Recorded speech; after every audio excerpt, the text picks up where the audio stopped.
Des projets majeurs de la filière batterie de Bécancour mis à l'arrêt. General Motors et POSCO mettent sur pause pour une durée indéterminée la phase 2 d'Ultium Cam.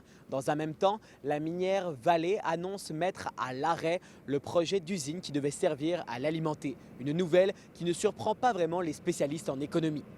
C'était le cœur de la filière batterie de Bécancour.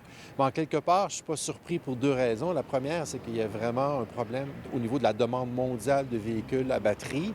Avec tout ce qui se passe aux États-Unis, il y a un recul sur la lutte contre le réchauffement de la planète. Puis il y a eu l'inflation qui a fait en sorte que les gens ont un petit peu moins d'argent pour acheter des véhicules aussi chers que des véhicules à batterie. Donc tout ça, ça ralentit la demande. Donc c'est sûr qu'il y a un ralentissement, pas juste ici à Bécancour au Québec, mais partout dans le monde. Afin d'en savoir un petit peu plus sur les raisons derrière cette pause, Nouveau Info est rentré en communication avec Ultium Cam. Ces derniers nous ont répondu qu'ils étaient dans l'attente d'une confirmation d'une information de la part de leur siège social en Corée, mais qu'une communication sera faite dès vendredi. Je pense que ça peut miner la confiance des citoyens de la ville de Bécancour. De mon côté, j'ai toujours dit que j'étais confiant face au développement de la filière batterie. Je le reste, bien que je suis conscient aussi qu'il y a un ralentissement là, au niveau de la filière batterie au niveau mondial.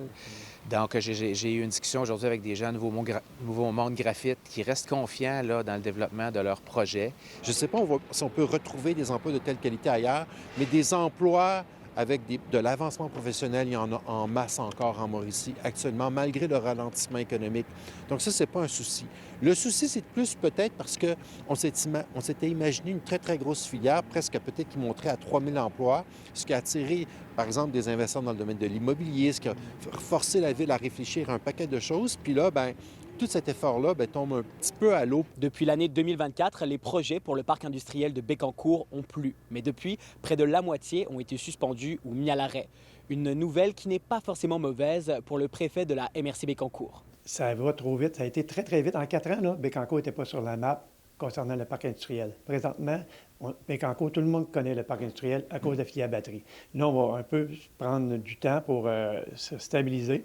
Autant les entreprises qui sont là, mais les sous-traitants, les commerces, les restaurants, il manque de personnel. Il y a du monde. À midi, j'étais au restaurant, justement, il manque de personnel partout. Ça a fait une grosse croissance très rapidement. Quand, au tout départ, la filière batterie avait été annoncée, moi, j'avais écrit une note de recherche scientifique là-dessus de 30 pages en disant « ça ne fonctionnera pas ». Je n'avais pas prévu que la demande ne serait pas là, parce qu'il faut que le monde se décarbone, ça c'est sûr. Mais on n'avait pas les conditions pour gagner dans cette filière-là, puis on mettait beaucoup trop d'investissements dans une filière à faible rentabilité d'un point de vue de développement économique, alors qu'on a d'autres filières au Québec qui pourraient être développées avec un plus fort effet de levier.